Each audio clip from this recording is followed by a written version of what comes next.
talk about fiction. I get to talk about fiction. I get to talk about fiction. And that's really cool. Woo! I shook the computer. Hey friends, and welcome back to Intermedia Studies. One of the reasons why I started the series in the first place was to talk about intersectionality. And since this is the basics, I'm aiming the info here at people who have never heard of intersectional analysis or just want a refresher. But if you would like a video going over this more in depth in fiction media, let me know in the comments below. So last summer, I noticed a lot of people on Twitter and Tumblr especially arguing, why do we need intersectionality in the first place? Most of these people were either white, straight, cisgendered, able-bodied, wealthy, or all of the above. That right there shows the biggest and most common misconception. That intersectionality is about exclusion, about dividing people, that it's gatekeeping and not important. However, like I touched on in my last video, everyone's experiences are important, and everyone deserves to see their own stories, their own experiences, their own minorities represented in those stories. Intersectionality makes sure that nobody is discarded or left behind. So why don't we just include one person who's different? That's good enough, right? The reason why the people who don't think intersectionality is important are white, straight, cis, able-bodied, and so on. These demographics have more power and privilege than the others. But this power isn't a one-size-fits-all kind of deal. There isn't really a hierarchy of privilege. It's just that everyone either faces privilege in some areas or not. You can be white and disabled, or straight and trans, for example. Intersectionality in fiction is similar to representation, but it's not the same thing.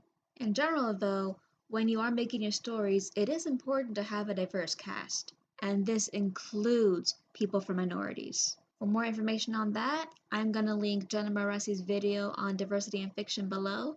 Check it out when you have the time. But just because a story is diverse does not mean it's intersectional. And this is where hashtag own voices comes in. Own voices just means that if the main character in a story is from a minority, that you are from that same minority. Some good examples of own voices stories. The Cemetery Boys by Aiden Thomas. Yes, I'm still reading this. The main character of this book is a gay trans Latinx boy, and the author is gay trans Latinx himself. So this story centers around the main character trying to find acceptance from his family and within himself, while at the same time trying to help a ghost boy that he falls in love with. Aww. The Hate You Give by Angie Thomas. Not related to Aiden Thomas. So the main character in this book is a young black woman, much like Angie Thomas. And this story is about the main character growing up in a mainly white neighborhood and how she deals with racism every day as well as police brutality. So a bit of a trigger warning for this book, there is going to be death. So? These are just authors of color. So what, are they the only ones who get to write these intersectional stories now? So what you're asking is, does a piece of fiction have to be an own voices story to be intersectional? Well, not necessarily. All own voices stories are intersectional, but not all intersectional stories are own voices. However, there still has to be that representation not just in the fiction media, but also in the person or group or entity making that story. And some good examples of this include Black Panther from Disney 2018. Yes. So Disney is mainly white, the CEOs are white, the board of directors is white, but this film was written and directed by African American men.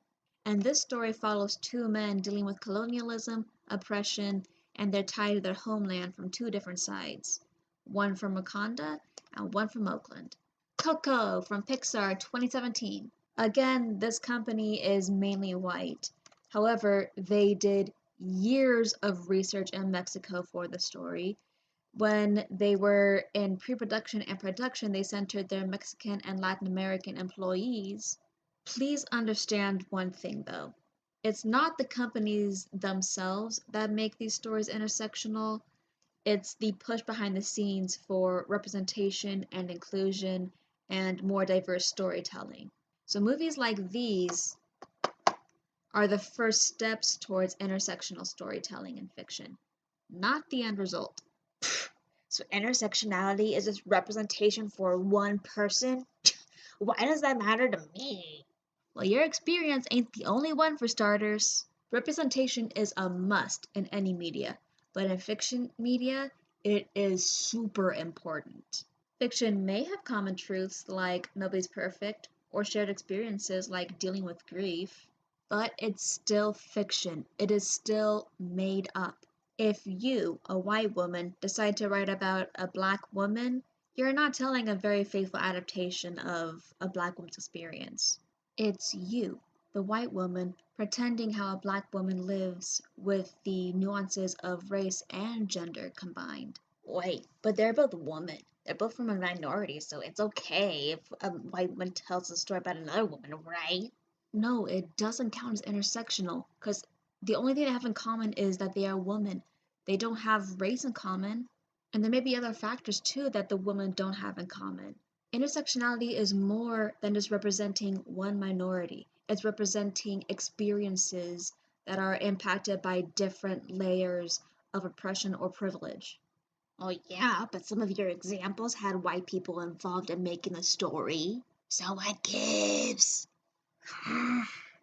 Yes, there were white people involved, but those were big, multi-million dollar studios. They're companies with thousands of employees, lots of money to go towards research and tools and field trips and bringing in people to share their experiences. And that is different from one person working by themselves. One side is very diverse, the other side is not. And that's why these movies are still intersectional because they draw from that diverse experience and this is a push for more representation. And that's why these books are intersectional because you know that these stories are coming straight from people who experience all that oppression and or privilege. They understand the nuances that come with race, gender, wealth, everything. And in fiction, you can change names and places and certain locations, but you can't change nuance. And if you didn't experience that nuance, then you're in no position to tell that story. And if you want to tell a story with a diverse cast, that's great. More power to ya. I encourage you to do that. Just don't make that story about a minority you're not a part of. And it's important that we hear a wide variety of experiences from everyone. People don't feel left out. We see their challenges and their struggles. We empathize with them. And we can also see how that oppression and privilege interact with each other and how it can hurt or boost certain people. So? It's just fiction. It's not like it impacts the real world, right? Wrong. So the next video is going to look at how fiction media and news media intersect. Hey. And how fiction influences the real world and vice versa. And that's it for today. A huge thank you to the 2 people who have already subscribed to me. I'm just a baby channel and I already got subs. If you have any suggestions for any other media studies videos or any other kind of topic you'd like basics on, let me know in the comments below. If you like this video, be sure to click the thumbs up button. And if you can, consider tipping me a Ko-fi, link down below. And I'll see you next time. Bye, friends.